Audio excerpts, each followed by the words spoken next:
तो कैसे हो मेरे सभी दोस्तों। आशा करता हूँ आप लोग मस्त होगे, आपकी पढ़ाई भी मस्त चल रही होगी।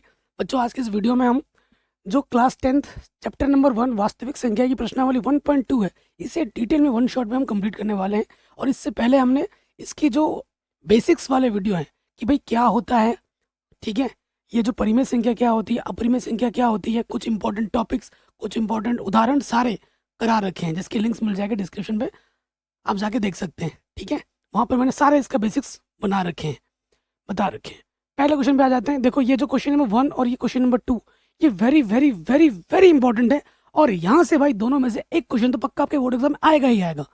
ठीक है, और ये रट लीजिए, यहाँ से तो क्वेश्चन दोनों में से एक आपके बोर्ड एग्जाम में जरूर देखने को मिलेगा। तो बिना किसी देरी के पहले क्वेश्चन पे आ जाते हैं। क्वेश्चन नंबर 1 क्या बोल रहा है भाई? सिद्ध कीजिए कि √5 एक अपरिमेय संख्या है। ठीक है, अभी वास्तव में अगर जानते हो आप, ये जो √5, √2, √3, ये क्या है? एक प्रमेय है। और प्रमेय को सिद्ध करने के लिए जो प्रोसीजर होता है, जो तरीके चरण होते हैं, वो फिक्स होते हैं। तो सबसे पहले हम क्या करेंगे? अपरिमेय संख्या में सिद्ध करना है, तो हम क्या करेंगे? परिमेय संख्या क्या होती है, अपरिमेय संख्या क्या होती है, पहले वीडियो में मैंने सिखा रखा है, बता रखा है, डिटेल में जाके जरूर देख लेना। हम इसका उल्टा मान लेते हैं।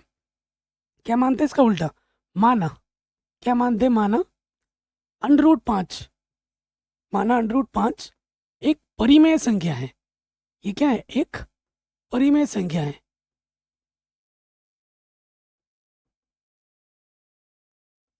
ठीक है, ये हमने मान लिया। अब भैया को मैंने बताया था पहले वाले वीडियो में कि जो भी परिमेय संख्या होती है, कोई भी परिमेय संख्या, √5 को हमने परिमेय बोला है, तो भैया अगर ये परिमेय है तो ये p/q के रूप में होगी। उसके साथ साथ बट्टे वाला का मान कभी भी शून्य नहीं होता है। ठीक है, और ये जो p होते हैं और ये जो q होते हैं, वो हमारे क्या होते हैं? p और q हमारे क्या होते हैं? ये हमारे होते हैं पूर्णांक। ये सब कॉपी में लिखना बच्चों। तथा हम जानते हैं कि अगर ये परिमेय p और q का HCF क्या देना चाहिए हमेशा? क्या होना चाहिए हमेशा? कि भैया वो 1 के बराबर होना चाहिए हमेशा। ये आपने सिखाया था। ठीक है, इसका बेसिक देखो, मैं बच्चों जो पढ़ाता हूँ, पढ़ाने का टेक्निक क्या होता है कि मैं पहले बेसिक समझाता हूँ और उसके सारे उदाहरण बता देता हूँ, और उसके बाद अगले प्रश्नावली पर सारे क्वेश्चन बनाता हूँ। आप प्लेलिस्ट में डाल दिए, जाकर चेक कर लेना। हर प्रश्नावली की अलग से पहले बेसिक समझाऊंगा और उसके बाद प्रश्नों को हल करूंगा। ठीक है, हम सिर्फ प्रश्न बताने वाले टीचर नहीं है, हम हर एक चीज़ को डिटेल में समझाते हैं, उसके बाद प्रश्न बताते हैं। अब क्या करना है बच्चों? इसके बट्टे में कुछ नहीं है तो हमें 1 ले लेना है। फिर हमें क्या करना है भैया? इसकी गुणा इसके साथ करनी है, बट्टे में इसकी गुणा इसके साथ करनी है। ठीक है भैया, फिर क्या हो जाएगा? देखो, p एक कम p, और यहाँ से हो जाएगा √5q। फिर हमें क्या करना है भैया? फिर हमें दोनों तरफ वर्ग करना है। लिखेंगे दोनों पक्षों में वर्ग करने पर, दोनों पक्षों में वर्ग करने पर, ये हम यहाँ पे लिख देंगे। जैसे ही भैया वर्ग करेंगे तो क्या हो जाएगा? देखो भैया, ये p का वर्ग हो जाएगा p², अंडर का वर्ग करने पे अंडर खत्म, अंडर हट जाता है 5, और q का वर्ग क्या हो जाएगा बच्चों? q²। बहुत ही बढ़िया, वेल डन। यहाँ तक कोई दिक्कत महसूस नहीं हुई होगी, हम श्योर। अब हमें क्या करना है? देखो, इसका गुणज क्या है? 5 है, तो हमें लिखना है p² कटेगा किससे? 5 है ना गुणज, 5 से ही कटेगा, चूंकि p² 5 से विभाजित है। p² हमारा किससे विभाजित है? 5 से विभाजित है। ठीक, इसलिए p भी 5 से विभाजित होगा। क्यों? आप कहोगे भैया कैसे हो जाएगा? मैं नहीं मानता विभाजित होगा। आप करके दिखाओ। बिल्कुल करके दिखाएंगे। 25 जो कि 5 से घटता है, 25 का मतलब 5 का वर्ग। अगर 5 का वर्ग 5 से घटता है, 25 का वर्गमूल 5, ये भी तो 5 से घटता है। अगर p² 5 से घटेगा तो p² का वर्गमूल p भी तो 5 से घटेगा। वही चीज़ यहाँ, अगर p² 5 से घट रहा है तो p भी 5 से घटेगा। अगले स्टेप में हमें क्या करना होता है? प्रमेय में माना, यहाँ p है ना, फिर से आपको p मानना है, और यहाँ संख्या क्या है? 5 है, 5 फिर से मानना है और r मान लेना है। फिर से आपको दोबारा वही काम करना है, वर्ग करना है। दोनों दोनों पक्षों में वर्ग करने पर, ये लिख देंगे। ठीक है, दोनों पक्षों में वर्ग करने पर p का वर्ग क्या हो जाएगा बच्चों? p का वर्ग हो जाएगा p², और 5 का वर्ग हो जाएगा 25, और ये हो जाएगा r²। ठीक है, समीकरण नंबर 1 रख, समीकरण 1 से पी स्क्वायर का मान रख देंगे। यहाँ क्या करेंगे, यहाँ लिखेंगे पी स्क्वायर का मान रखने पर, ठीक है, पी स्क्वायर का मान रखने पर, रखो मान यहाँ पर, तो पी स्क्वायर की जगह पे क्या आ जाएगा, 5 क्यू स्क्वायर आ जाएगा, ये आ जाएगा 5 क्यू स्क्वायर, और इधर हमारा क्या था 25 आर स्क्वायर, 5 गुणे में है, इधर आके बट्टे में आ जाएगा 5×25, तो क्यू स्क्वायर हमारे पास क्या है भैया 5 आर स्क्वायर है। बताइए कोई दिक्कत यहाँ तक, कोई परेशानी यहाँ तक नहीं होगी। इसको समीकरण नंबर 2 मान लिया। अब यहाँ गुणज क्या है, आर स्क्वायर का गुणज क्या है 5 है। जैसे यहाँ 5 था तो पी स्क्वायर 5 से कट रहा था, वहाँ भी 5 है, तो क्यू स्क्वायर किससे कटेगा 5 से कटेगा, चूंकि क्यू स्क्वायर 5 से विभाजित है। ठीक है भैया, क्यू स्क्वायर 5 से विभाजित है, इसलिए क्यू भी 5 से विभाजित होगा, 5 से विभाजित होगा। अब आपने एक चीज नोटिस की भैया, आपने एक चीज नोटिस किया भैया कि भैया हमारा जो पी भी 5 से कट रहा है, ठीक, हमारा जो क्यू भी है वो भी 5 से कट रहा है। अगर पी और क्यू दोनों 5 से कट रहे हैं तो इसका सीधा मतलब क्या हुआ कि भैया उनका एचसीएफ कितना है 5 है। ठीक है, तो यहाँ लिखना पड़ेगा क्योंकि पी व क्यू दोनों 5 से विभाजित हैं। ठीक है, इसलिए जो एचसीएफ होगा पी और क्यू का भैया 5 होगा, जो कि 1 के बराबर तो बिल्कुल भी नहीं है। 1 के बराबर है क्या भैया, नहीं है। तो अगर ये परिमेय संख्या होती तो ये एचसीएफ 1 देती, ये तो भैया 5 दे रही है ना 5, तो यानी कि हमारी ये अवधारणा के विपरीत आ गया। अतः यह हमारे अवधारणा के विपरीत है, ये हमारे अवधारणा के विपरीत है। ठीक है, इसलिए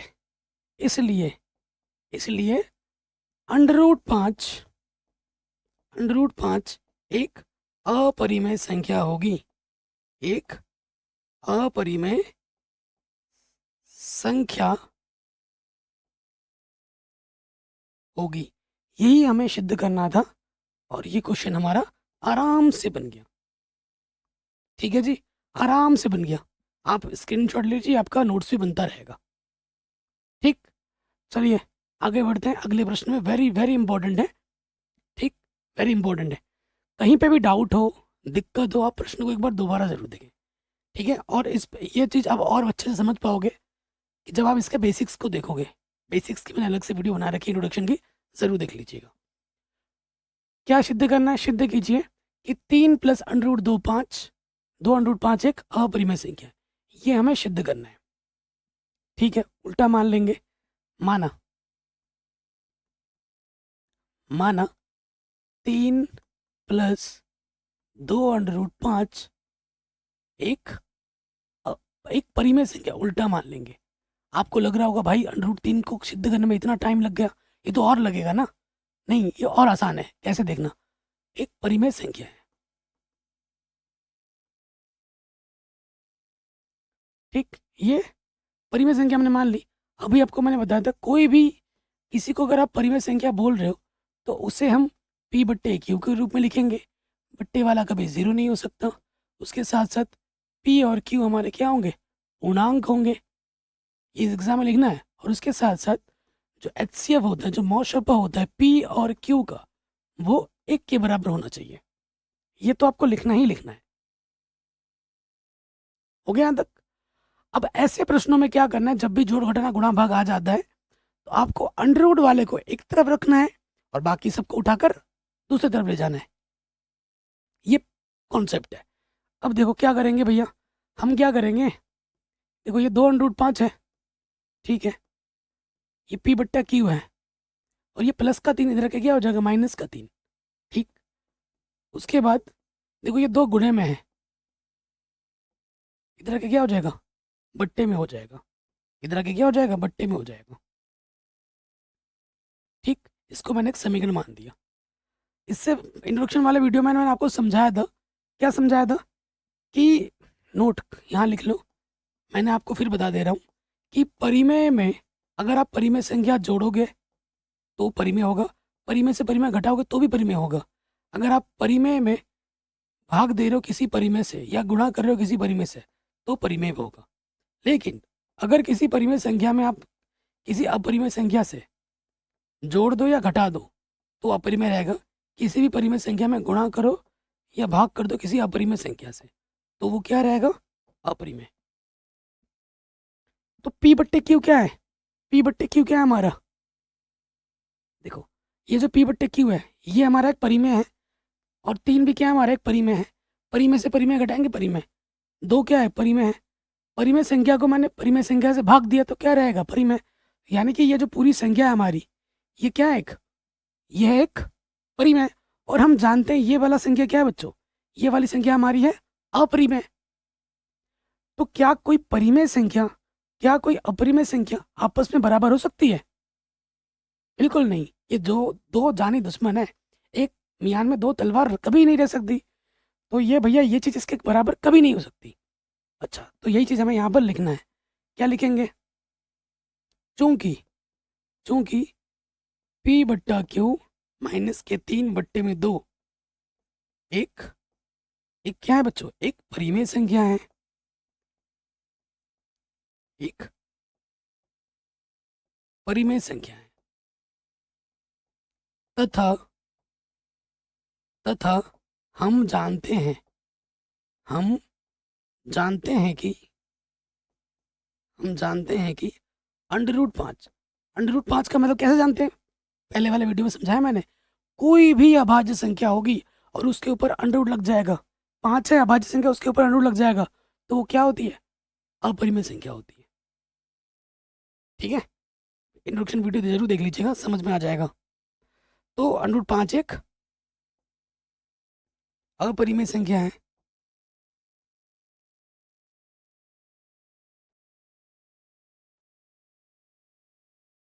देखो तो √5 मतलब अपरिमेय संख्या परिमेय के कभी बराबर हो ही नहीं सकती। अतः अतः समीकरण 1 से यहाँ पे ये जो लिखा हुआ है √5 इसके बराबर, ये कभी इसके बराबर हो ही नहीं सकता। ठीक है, इसके बराबर कभी भी नहीं हो सकता। अगर बराबर नहीं है, अगर ये परिमेय होता तो ये बराबर होना चाहिए भैया, ये तो बराबर नहीं आ रहा है। अगर परिमेय वास्तव में अगर होता तो इसको बराबर होना चाहिए था ना, ये तो बराबर नहीं आ रहा है। अतः हमारी अवधारणा क्या होगी बच्चों, गलत होगी। अतः हमारी अवधारणा गलत है। हमने जो माना है ना कि भैया परिमेय, ये गलत है। इसलिए 3 + 2 √5 एक अपरिमेय संख्या होगी, अपरिमेय संख्या होगी। ठीक, कोई दिक्कत नहीं होगी और इसको डब्बे में बंद कर दो। हेंस प्रूव्ड इति सिद्धम, यही हमें प्रूव करना था। बताइए कोई दिक्कत, कोई परेशानी है कि नहीं, आपको नहीं हुई होगी। ओके, तो ये क्वेश्चन भी हमारा आराम से बन गया। अरे यार क्या कर दिया मैंने, मैं भी यार। ओके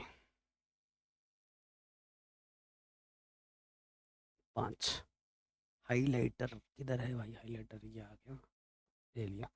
ठीक है, इसको थोड़ा हाईलाइट कर दिया मैंने तो आपको अच्छा दिखे। चलिए आगे बढ़ते हैं, सिद्ध करना है इन प्रश्नों को भी इसी तरीके से ही सिद्ध करना है हमें जैसे अभी हमने किया था। देखिए पहला क्वेश्चन क्या बोल रहे हैं कि सिद्ध कीजिए कि निम्नलिखित संख्या अपरिमेय है। ये क्या है, 1/√2, √2 नहीं, सिर्फ 1/√2 का हमें अपरिमेय सिद्ध करना है। तो वही मैं बोल रहा हूँ, अगर आपने बेसिक वाला वीडियो देखा है तो सब कुछ पता है कि परिमेय क्या होती है, अपरिमेय क्या होती है। डिटेल में समझाया, आधे घंटे की वीडियो है, प्लीज़ बच्चों आपसे हाथ जोड़ के निवेदन है, आपके बड़े भाई होने के नाते, आपके दोस्त होने के नाते मैं बोल रहा हूँ, उसको ज़रूर देख लेना, ठीक है? आपके भले के लिए बोल रहा हूँ।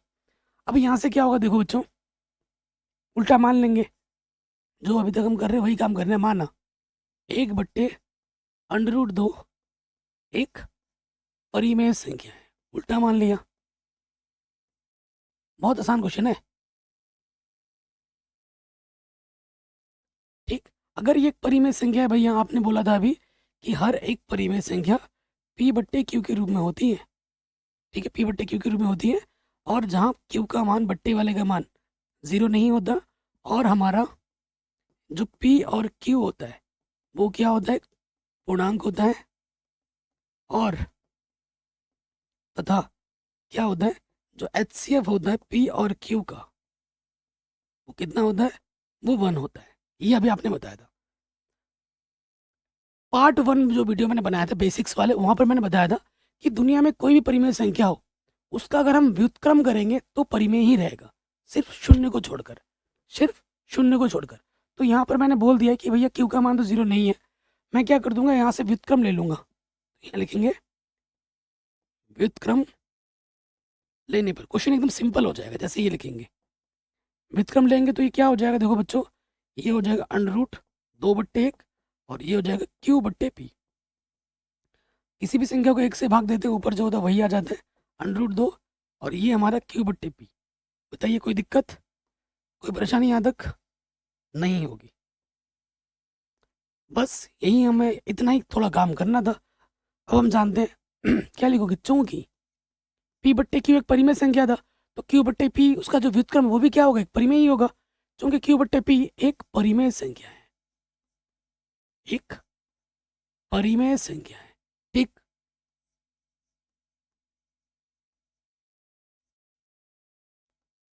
तथा हम जानते हैं, तथा हम जानते हैं कि तथा हम जानते हैं कि √2 √2 एक अपरिमेय संख्या है, अपरिमेय संख्या है। इसलिए क्या एक परिमेय संख्या एक अपरिमेय संख्या के बराबर हो सकती है? बिल्कुल नहीं हो सकती। तो यहाँ लिख देंगे कि भैया अंडर जो 2 है वो q/p के बराबर कभी नहीं हो सकती, है ना। अतः हमारी अवधारणा क्या है, गलत है। अतः हमारी अवधारणा गलत है। हमारी अवधारणा क्या है बच्चों, गलत है। इसलिए 1/√2 एक अपरिमेय संख्या होगी, एक अपरिमेय संख्या होगी, ठीक।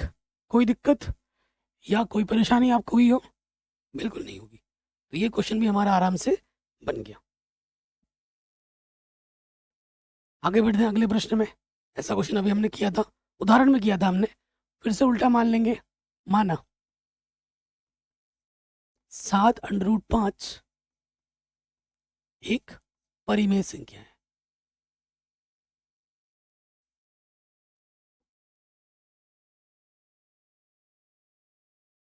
क्या है ये, एक परिमेय संख्या। और आप जानते हैं दुनिया में कि जो कोई भी परिमेय संख्या होती है उसे हम p/q के रूप में लिख सकते हैं। बट्टे वाले का मान कभी 0 नहीं होता, और उसके साथ साथ p और ये जो q होते हैं वो हमारे पूर्णांक होते हैं, और p और q का HCF कितना होता है, वो 1 के बराबर होता है। ये आपको लिखना ही लिखना है, ये आपको मैं बार बार बताना नहीं है भाई, ये लिखना है। कई टीचर ये लिखाते नहीं है, सिर्फ इतना लिख देते हैं q का मान 0 नहीं है। अगर ये नहीं लिखोगे तो नंबर कटेंगे, हो सकता है पूरा ही काट दे टीचर, खड़ूस टीचर निकला दो।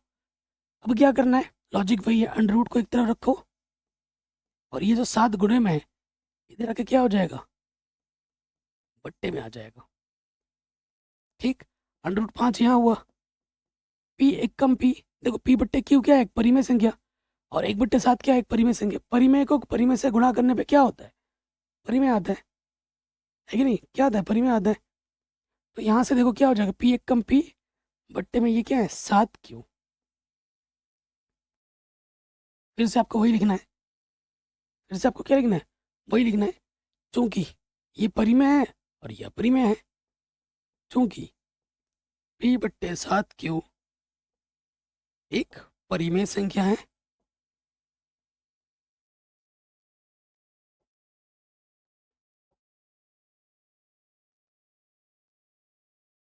तथा हम जानते हैं कि अभाज्य संख्या है 5, उसके ऊपर अंडर रूट लगा है तो ये अपरिमेय है। हम जानते हैं कि अंडर रूट 5 एक अपरिमेय संख्या है।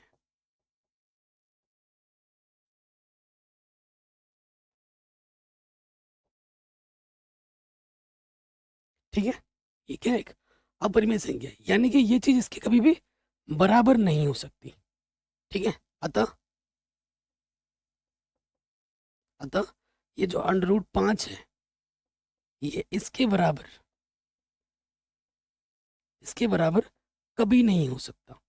ठीक है, परिमेय संख्या अपरिमेय की संख्या के बराबर कभी नहीं हो सकता। ये आप यहाँ पर मेंशन कर दोगे, ये चीज़ यहाँ पर क्या कर दोगे? मेंशन कर दोगे। कोई दिक्कत, कोई परेशानी नहीं होगी। अब आगे बढ़ेंगे। आगे क्या लिखना है हमें? आ, अगर ये परिमेय होती तो ये बराबर आनी चाहिए थी, तो बराबर नहीं है, यानी कि हमारी अवधारणा गलत है। तो यहाँ लिख देंगे अतः हमारी अवधारणा गलत है। ठीक है, अतः हमारी अवधारणा क्या है? गलत है। फिर क्या लिखेंगे? इसलिए इसलिए 7√5 एक 7√5 एक अपरिमेय संख्या है।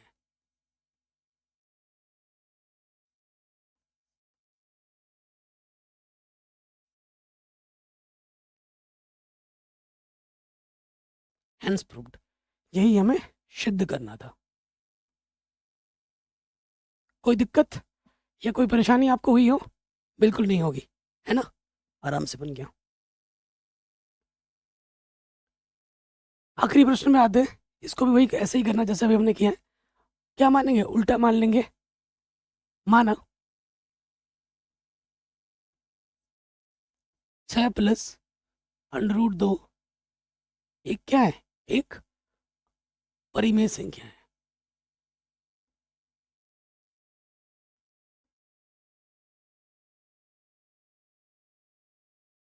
अगर ये एक परिमेय संख्या है तो हर एक परिमेय संख्या को हम P/Q के रूप में लिख सकते हैं, जहाँ बट्टे वाले का मान कभी भी 0 नहीं होता, Q का मान कभी 0 नहीं होता है। और जो P होती है और जो Q होती है वो हमारी पूर्णांक होती है, तथा HCF का जो मान होता है P और Q का वो 1 के बराबर होता है। ठीक, लॉजिक क्या है? अंडर रूट को एक तरफ रखो, बाकी सबको दूसरी तरफ ले जाओ। तो हम क्या करेंगे? यहाँ से अंडर रूट यहाँ होगा, प्लस का 6 इधर के क्या हो जाएगा बच्चों? -6। ये क्या हो गया? -6। अब हम जानते हैं, क्या जानते हो आप? कि भैया P/Q क्या है? एक परिमेय संख्या है। 6 क्या है? एक परिमेय संख्या है। परिमेय से परिमेय घटाते हैं तो परिमेय होता है। और ये क्या है भैया? हम जानते हैं ये अपरिमेय संख्या है, क्योंकि 2 एक अभाज्य संख्या है, ऊपर अंडर रूट लगा है, तो ये क्या होता है? अपरिमेय। क्या परिमेय और क्या अपरिमेय आपस में बराबर हो सकते हैं? ये जो परिमेय संख्या है और ये जो अपरिमेय संख्या है ये कभी आपस में बराबर हो सकती है? बिल्कुल नहीं। तो वही हम यहाँ पर लिख देंगे। क्या लिखेंगे? चूंकि चूंकि P/Q -6 एक परिमेय संख्या है। ये क्या है बच्चों? एक परिमेय संख्या है, तथा हम जानते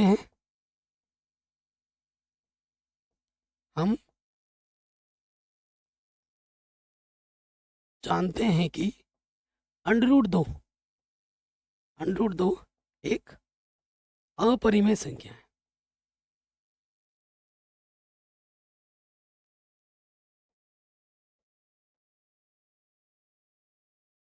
ठीक, अतः ये जो चीज़ है इसके बराबर कभी नहीं हो सकती। अंडर रूट 2 इसके बराबर कभी नहीं हो सकता, या हमने ये मेंशन कर दिया। ठीक, या हमने क्या कर दिया, मेंशन कर दिया।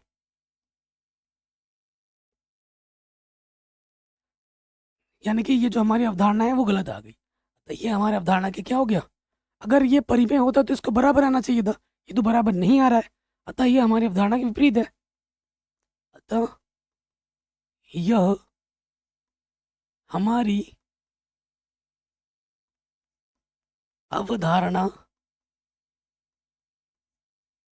के विपरीत है। ठीक है, हमारी अवधारणा के विपरीत है, इसलिए 6 प्लस अंडर रूट 2 एक 6 प्लस अंडर रूट 2 एक अपरिमेय संख्या होगी। अपरिमेय संख्या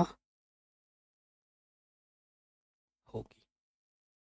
इति सिद्धम, यही हमें सिद्ध करना था।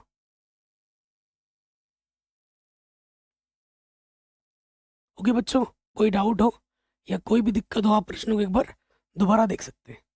आशा करता हूँ हर एक चीज़ जो मैंने आपको बताई है वो आप आराम से समझ गए होंगे। और इस छोटी सी प्रश्नावली में 2 क्वेश्चन इंपॉर्टेंट है, 2 में से एक प्रश्न आपके बोर्ड एग्जाम में जरूर आएगा। ठीक है, अंडर रूट 5 वाला या फिर प्लस माइनस गुणा भाग वाला, 2 टाइप के प्रश्न है। यहाँ से एक टाइप के प्रश्न आपके बोर्ड एग्जाम में पक्का आएगा। मैंने बच्चों सब कुछ पढ़ा रखा है, लिंक्स मिलेगी डिस्क्रिप्शन में, एक बार डिस्क्रिप्शन जरूर चेक कर लें। चैनल पर नए हैं तो प्लीज़ सब्सक्राइब करें। मिलते हैं आपसे नई वीडियो में, तब तक आप अपना रखिए ख्याल। ठीक है, और किसी भी प्रकार की वीडियो की ज़रूरत हो कमेंट करके हमें बता दें। और इन प्रश्नों की फेयर कॉपी ज़रूर बनाएं। ये नहीं कि आप सिर्फ रफ कॉपी बना रहे हो, फेयर कॉपी ज़रूर बनाना है। अगर आपको अपने मैथ में इंटरेस्ट डेवलप करना है, ठीक है, मैथ पढ़ने में मन नहीं लगता तो कॉपी बनाइए, अच्छा लिखिए। दावे के साथ कहता हूँ आपका मैथ पढ़ने में धीरे धीरे मन लगने लगेगा। और डेली क्वेश्चन को रिवाइज करना है।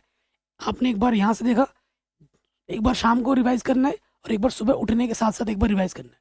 और डेली ये प्रैक्टिस चलती रहेगी तो आपका जो प्रोसेस है वो शुरू से अच्छा चलेगा। तो आप ये जो बोलते हो सर मैं पढ़ा हुआ भूल जाता हूँ, मुझे घंटे लगती है, ये चीज़ आप फिर कभी नहीं बोलोगे। करके देखो, पता लगेगा। ठीक है, अपना ख्याल रखें और डिस्क्रिप्शन जरूर चेक कर लें, सब्सक्राइब जरूर कर लें और नोटिफिकेशन बेल पर जरूर प्रेस कर लें। जय हिंद, मिलते हैं नए वीडियो में।